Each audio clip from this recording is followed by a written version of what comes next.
Morning எந்திரிச்சோன்னே எல்லா வேலையும் ஃபாஸ்ட்டாகவே முடிச்சுட்டு நான் வந்து ஒரு இடத்துக்கு தான் ரெடி ஆகிட்டுருக்கேன். எங்கே இல்லை, எங்கள் கேம்பில் வந்து ப்ரோக்ராம் இருக்குதுன்னு சொன்னாங்க. அந்த ப்ரோக்ராம்னாவே எனக்கு கொஞ்சம் ஹாப்பி ஆகிடும். ஏன்னா நாள் ஃபுல்லாக டே ஃபுல்லாக வீட்டில் இருந்து எங்களுக்கு ரொம்பவே போர் அடிக்கும். அதுவும் கோட்ரஸை விட்டால் வேறு எங்கேயுமே போக மாட்டோம். எப்போயோ ஒரு நாள் நம்மளை வெளியே கூட்டிகிட்டு போவாங்க. மிச்ச டைம்லலாம் கோட்ரஸ்லேயே தான் இருப்போம். வேறு யாருக்கும் எங்கேயும் போக மாட்டோம், யாரு கூடயும் பேச மாட்டோம்.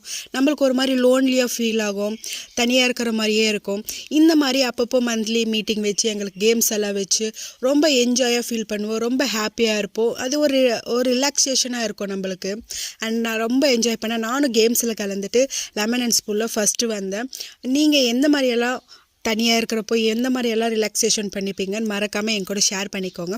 ப்ரோக்ராம் எல்லாம் போயிட்டு வந்து அண்டு காலையில் டிஃபனுக்கு தான் ப்ரிப்பேர் பண்ணிகிட்டு இருந்தேன்.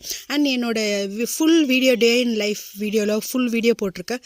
மறக்காமல் போய் செக் பண்ணி பார்த்துக்கோங்க. மறக்காமல் சப்ஸ்கிரைப் பண்ணிக்கோங்க.